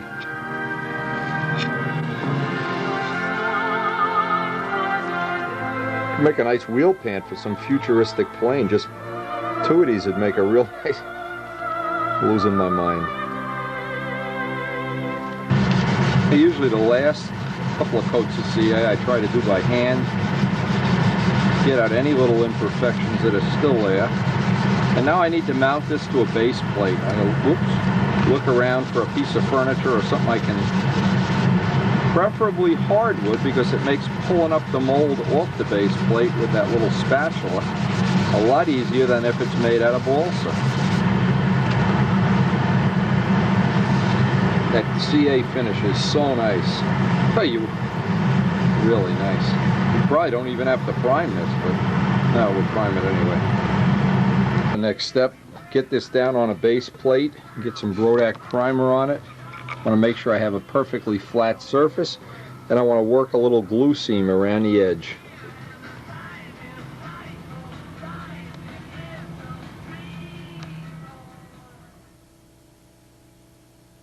Just making a puddle of CA around it.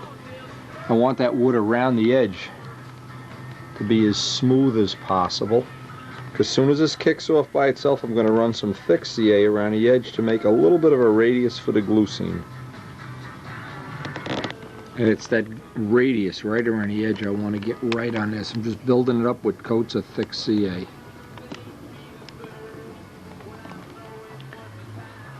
The beauty of winter and the beauty of painting outside in the winter. Listen to these birds. You hear those birds? It's unbelievable. Anyway, it's about 20 degrees outside, and I'm curious to see. Part of this is I want to do this as a test, a Brodak dope test, because we're always looking for the edge of what you can paint. Now I know it's difficult to paint when it gets cold, but I want to see if this is going to dry, because this is a part I don't care if I have to redo it. Got so many projects going on right now, one extra one won't even matter.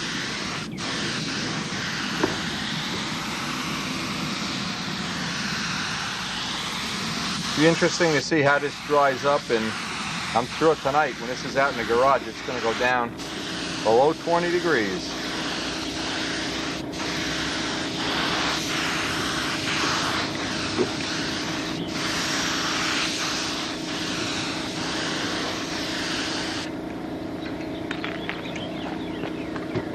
This will be a good way to test it.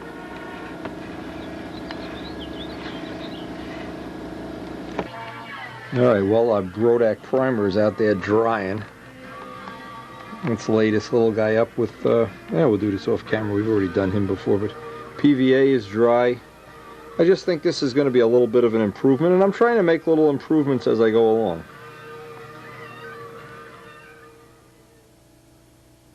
Tried clamping these parts just as a way to see if it's going to make any improvement in how I want that cloth to drape.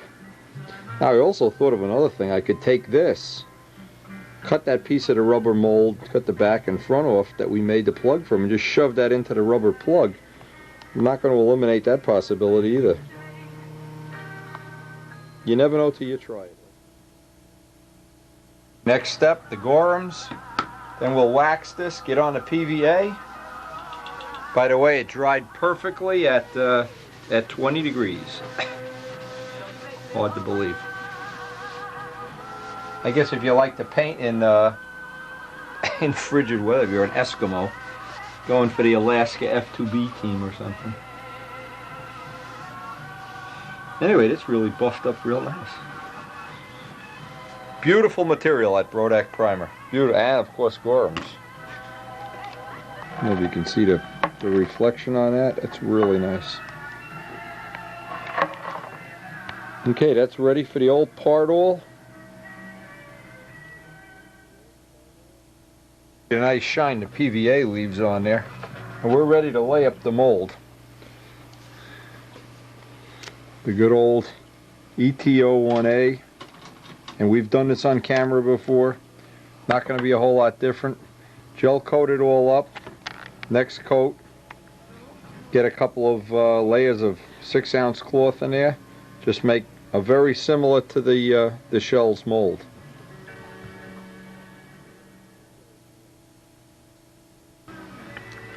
Always the most fun, mixing up the gel coat.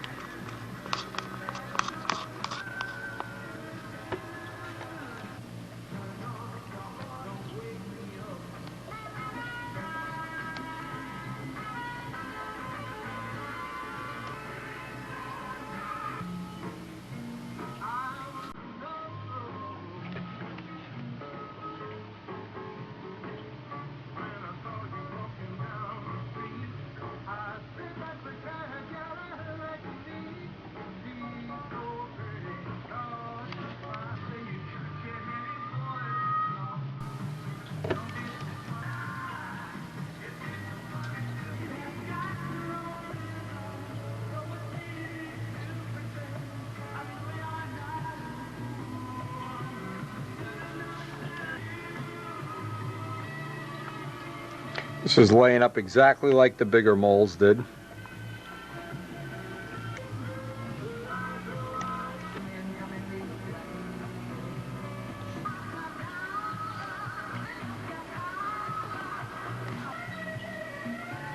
That's it, and we'll see how this mold works tomorrow when it cures. So it's been a wonderful day. All the molds are drying, and let's go see what's upstairs. Don't want to end this video without a little show and tell. Okay, let's go, guys. Happy birthday to Craig. Where's Craig? I'm hiding. How old are you, son? 107. Ah, son, I thought you were old. I'm being pushed away. I'm being pushed away. Happy birthday to... Haven't put the candle. Happy birthday, Craig. Oh, that's so cute. Come on, I haven't put the candles on it yet. Wait a second. Who's the cute little blonde kid? You think someday I could be a reporter? Now look, this is the IQ of my family. What are they watching? South Park. He's on TV. Oh my God. The newlyweds. The newlyweds are on the couch. Everybody had a great birthday party, and today we want to see if any of our molds are going to be usable. Yeah, I think we could use that one. We'll clean this up a little bit. See, at the end of it all, after all this work, and we've gone over some potholes on the way, but believe me, if you stick with it and you're persistent, you'll have it. And I think our persistence has paid off. You just need a light sanding and some dressing off with a nail file, and oh, they'll be ready. Now our newly modified mold, you can see how nice that part laid up. Boy, that's... And the whole trick was getting the pins and the clamps around the edge. Much better than the original mold, a nice upgrade, and information we'll be able to use in the future. See how I can spread this. Again, sometimes you just want to know what's see, and I need to know what's possible. Ooh, come right off. And once that's all trimmed off, you can see how nice the finish is on that. That part is all trimmed out. I mean, this obviously has to be scuffed up. You don't want a mirror finish on this, you want to scuff this. But when that's laid into the nose block, and one is going to be laid in by the tune pipe, I can picture other places you could use this. On the sides of the fuselage you could have these. On some designs you could put them backwards. That now has added to my little knowledge base of molding technology. Being able to mold that and mold it as thin with nice wall thickness, that is definitely a big plus and a part of our building block, because we're getting ready to assemble this plane. I mean, we've got all the parts molded now. There's very few little things to mold and fit. It won't be long and we'll be making an aeroplane, and then of course making a second one will be a lot easier than the first one. One of the most important things to do before you ever paint or prime a composite part of any kind is to scuff it. You need to get a tooth, whether it's a fiberglass cowling or a wheel pant. Now when I do wheel pants, I pre-scuff them because I know a lot of people don't want to take the time to sand them. You got to get nice sanding scratches in there so the primer adheres real well. Again, a little piece of the Bud McKnight sanding stick fits right in there, gets right in the corners. You don't want any shiny surfaces, especially down in those corners. Again, those nice little pollywogs get right in the corners, and it's the corners that are the most important. If the paint's going to lift, it's going to start in the corner, just like on a fillet. This is the third mold. I'm cleaning this up. I'm going to save the plug, of course. So you see, the first one has some little baby imperfections in it. This one is perfect. This one is really flawless. So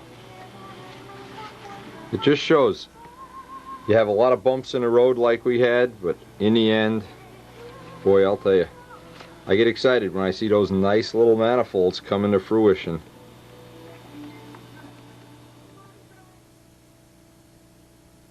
And And with each set of wheel pants that we make, they just seem to get nicer and nicer. That's nice glass work, hey. But see, the point of all this is one little part builds onto the other one. Anything you learn making wheel pants, you can put into some other program. You can learn some other technique. Just nice.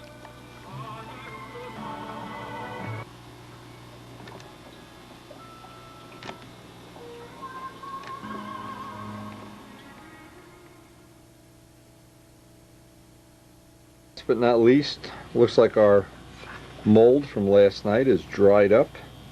We're ready to get the spatula and pull this up. Yeah, I just need the spatula. This is why I like to make the molds on a hard base, is I can get in here with a little wedge, or in this case, the little spatula. Oops. Pops up in one piece. Got a nice finish. We'll be able to lay this up with carbon. This will be our canopy once it's all trimmed out, and we'll still have the plug to make the canopy. If Dave decides when he gets back from Florida, he can mold that up in plastic for us. We'll have all the choices. Now I remember how important it was not to have any sharp edges on the mold when we vacuum bag it. And I want to get all the edges nice and smooth. I've also learned then how important it is to totally coat this whole side of the mold, totally get this full of wax, so any overage that slips over it, I can't pull it up. There's a couple of sharp edges here I'll address. Clean this all up and prepare this to be laid up for our first canopy. A couple little flaws in the mold here and here, but it won't matter in the final part. Rather than make another mold, it'll be just as easy to just sand that out. It'll be outside. We're going to cut this up anyway, outside the area where we really care about.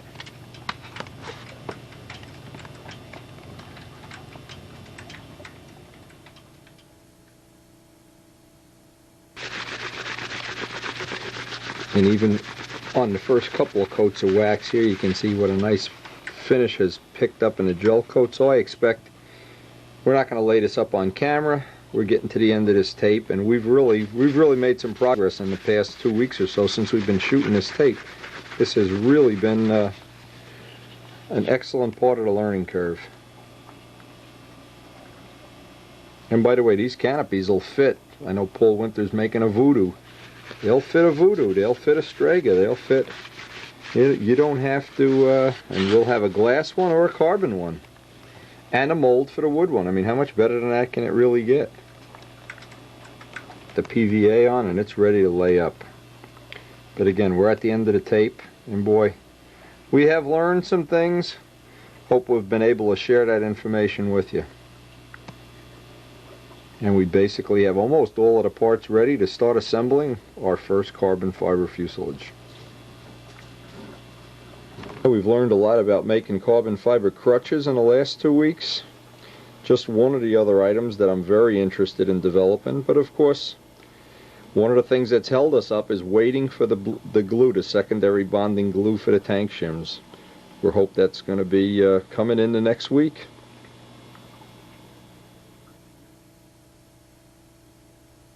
And all our little molds, all our little parts, we learn from each one of them. Every one becomes a little, like climbing up a ladder, one step up each time we do it.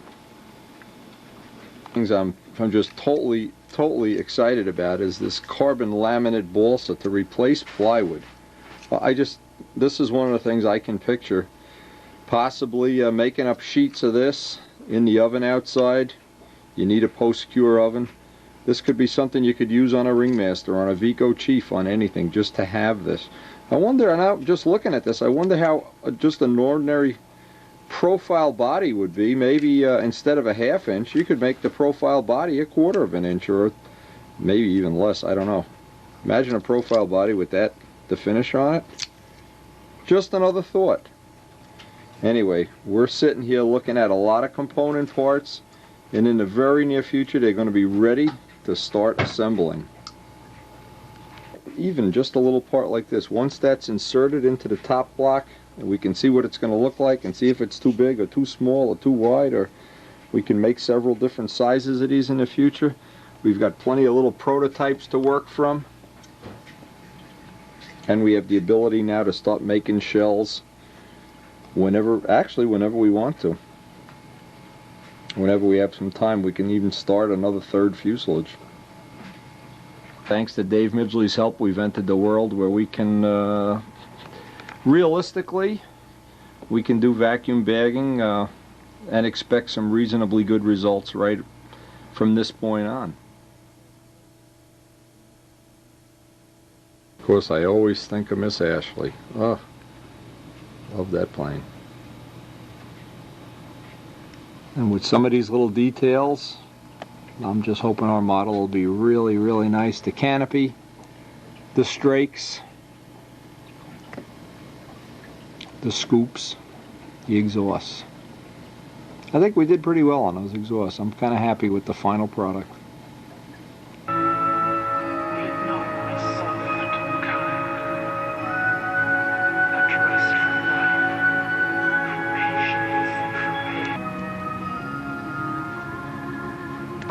Boy, it's sure been a long trip, and I don't think I'd want it any other way.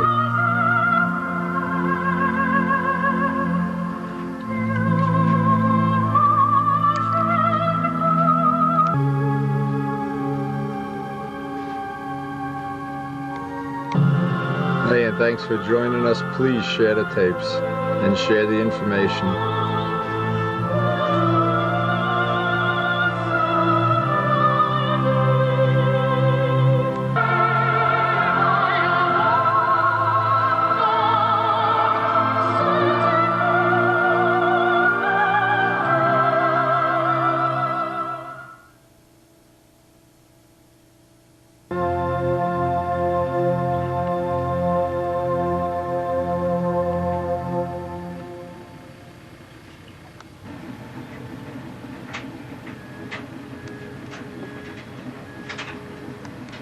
Now, interesting enough, we have some really nice footage of this on the 95, now in our collection, 95 Reno videos.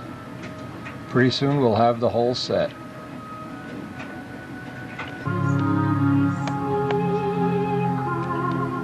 Boy, is there anything better than having a great video library? I don't think so. And we're going to be adding to this. We're going to have the whole Skyfire set pretty soon.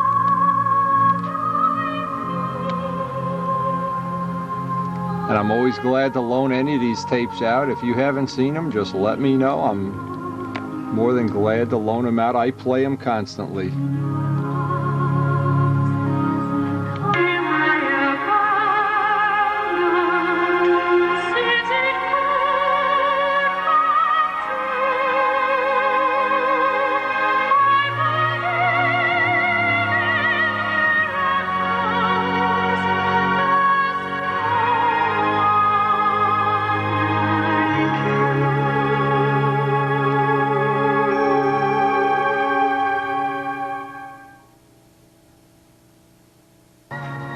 See you on the next tape.